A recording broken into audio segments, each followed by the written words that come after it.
வணக்கம். நான் மெய் ஜோதிட ஆலோசகர் கே கார்த்திகேயன் கள்ளக்குறிச்சியிலிருந்து பேசுகிறேன். இன்றைக்கு நாம் பார்க்க போகும் தலைப்பு 3 கோள்களின் கிரக சேர்க்கைகளால் ஏற்படும் பலன்கள் என்னன்னு பார்த்துட்டு வரோம். அன்ற வரிசையில் இன்று நாம் பார்க்க போகும் கிரக சேர்க்கை சூரியன், புதன், குரு. இந்த 3 கோள்களும் இணைந்தால் என்ன பலன்கள்? அதிக சம்பத்தை உடையவனாகவும் சாஸ்திரங்களிலும் கலா வித்தைகளிலும் அதேமாரி கத்திய பத்தியங்களாகிய காவியங்களிலும் சபையிலும் சிற்ப வேலையிலும் நிபுணத்தன்மை உள்ளவனாகவும் எழுத்து வேலைகளிலும் எழுதுவதிலும் சமர்த்தனாகவும் இருக்கிறான். சூரியனும் புதனும் சுக்கிரனும் ஒரு ராசிகளில் இருந்தால் என்ன பலன்?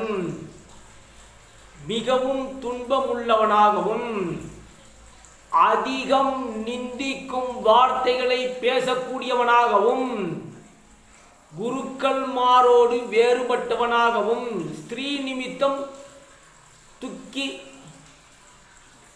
நிற்கின்றவனாகவும் இருக்கிறான். சூரியன், புதன், சனி இந்த 3 கோள்களும் ஒரு ராசியில் இணைந்தால் என்ன பலன்கள்?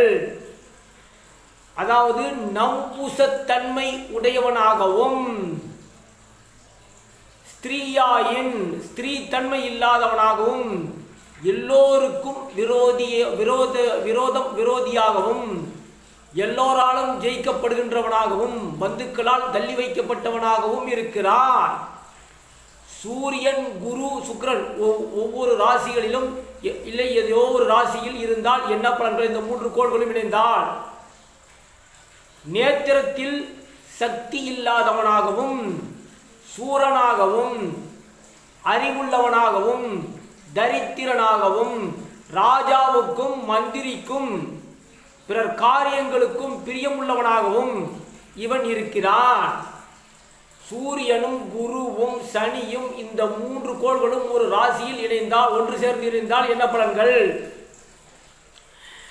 சமமில்லாத சரீரத்தை உடையவனாகவும் பூஜிக்கத்தக்க யோக்கியம் உடையவனாகவும் சொந்த ஜனங்களுக்கு விரோதம் அளிக்கக்கூடியவனாகவும் நல்ல மனைவியும் புத்திரனும் பந்துக்களும் உள்ளவனாகவும் ராஜப்பிரியனாகவும் பயமில்லாதவனாகவும் இருக்கிறான்.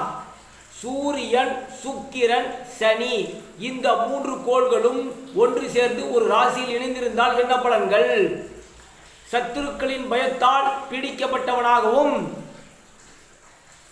மானம் இல்லாதவனாகவும் கலா வித்தைகள் காவியங்கள்